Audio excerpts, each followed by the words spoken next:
రంగారెడ్డి జిల్లా షాద్నగర్ పట్టణంలోని Lakshmidevapalli reservoir project సాధన కోసం అఖిలపక్ష పార్టీల ఆధ్వర్యంలో మహాధర్నా చేపట్టారు. ఇందులో Congress party, BSP, YSRTP, CPM, CPI, ప్రజా సంఘాల, కుల సంఘాల నేతలు పాల్గొన్నారు.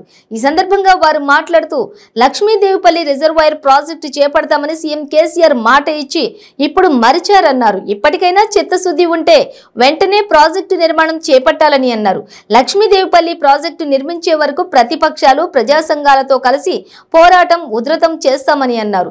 ఈ కార్యక్రమంలో కాంగ్రెస్ పార్టీ ఇన్ఛార్జి వీర్లపల్లి శంకర్, పాలమూరు అధ్యయన వేదిక కన్వీనర్ రాఘవాచారి, బీఎస్పీ నేత దొడ్డి శ్రీనివాస్, సిపిఎం నేత రాజు, వైఎస్ఆర్టీపీ నేత ఇబ్రహీం తదితరులు పాల్గొన్నారు.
ఎన్నోసార్లు రైతుల మభ్యపెట్టి, ఇక్కడ ప్రాంత ప్రజల మభ్యపెట్టి ఓట్లు దండుకొని అధికారం అనుభవించే తప్ప పాలమూరు ఎత్తుపక్కల పథకం మీద ఇంతైనా కూడా ప్రేమ లేదు. లక్ష్మీదేవపల్లి ప్రాజెక్టు కట్టాలనే చిత్తశుద్ధి ఇక్కడ ఉన్న ఎమ్మెల్యే గాని, ఎంపీ గాని, మంత్రులు గాని ఎవరికి లేదు.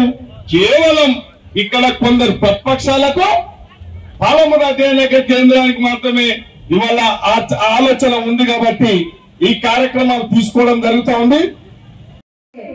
మొట్టమొదటి పాయింట్ అయ్యేది 20 టీఎంసీఎల్ నీళ్ళు ఇక్కడ తీసుకొచ్చి మిగతా ప్రాంతాలకు తరలించాలనుకున్నా. కానీ కేసీఆర్ గారు ముఖ్యమంత్రి అయినాక కేసీఆర్ గారు ఏం చేశాడు? యథావిధిగా రీడిజైనింగ్ చేశారు కేసీఆర్ గారు. ఏది ప్రాణహిత చేవల్ల ప్రాజెక్టు రీడిజైనింగ్ చేసినట్టే ఇక్కడ ఈ షాద్నగర్ ఎత్తిపోతల ప్రాజెక్టు కూడా, పాలమూరు రంగారెడ్డి ప్రాజెక్టు కూడా రీడిజైనింగ్ చేసిన వాడెవరు? కేసీఆర్ గారు. పోనీ ఆ రీడిజైనింగ్ పేరుతోనైనా ఇది ఆఖరి పాయింట్ చేశారు. లక్ష్మీదేవపల్లి రిజర్వాయర్ ఆఖరి పాయింట్ చేశారు. పోనీ అలాగైనా పనులు పూర్తయినాయా? అలాగైనా ప్రాజెక్టు పూర్తయిందా? అలాగైనా 1 ఎకరానికైనా నీళ్ళు ఇచ్చిందా కేసీఆర్? అంటే ఇంతవరకు 1 ఎకరానికి కూడా నీళ్ళు ఇవ్వలేదు పాలమూరు రంగారెడ్డి ప్రాజెక్టు. మరి ఏమనాలి కేసీఆర్? ఇది పరిపాలన అన్నా లేకపోతే దిక్కుమాలిన పాలన అన్నా? ఏమనాలి కేసీఆర్ గారు? వాస్తవం చెప్పింది. వాస్తవం. ఆలోచన చేయండి. ప్రభుత్వానికి ఇచ్చాం. అయినా శ్రీశైలం బ్యాక్ వాటర్ అని చెప్పి దూరాల నుంచి వచ్చేది కింద ప్రభుత్వం నుంచి తీసుకొచ్చేటప్పుడు అది శ్రీశైలం బ్యాక్ వాటర్.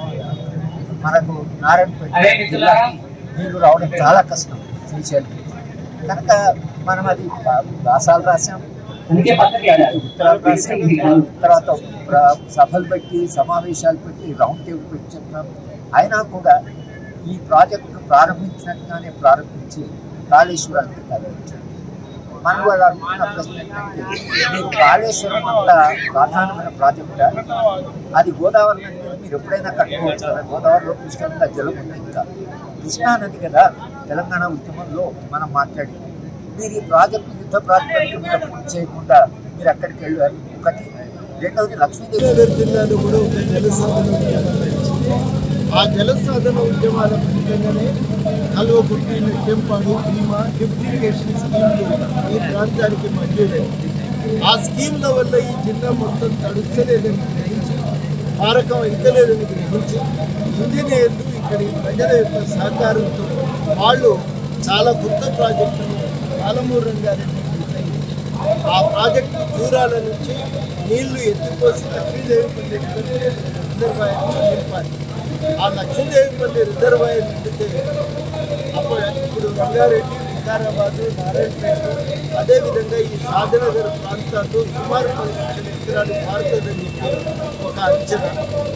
అయితే అందరూ ఈ విషయం పైన విస్తృతంగా కొట్లాడి తెలంగాణ వస్తే మనకు పాలమూరు రంగారెడ్డి ఎత్తిపోతల పథకం వస్తుందనే ఆశతో ఆ రోజు విస్తృతంగా స్వర్గీయులు మధ్యరెడ్డి నాయకత్వంతో పెద్ద ఎత్తున తెలంగాణ విద్యావంతులు ఇతర సంఘాలు కొట్లాడితే అప్పుడు ఆ ప్రాజెక్టును అప్పటి ప్రభుత్వం దానికి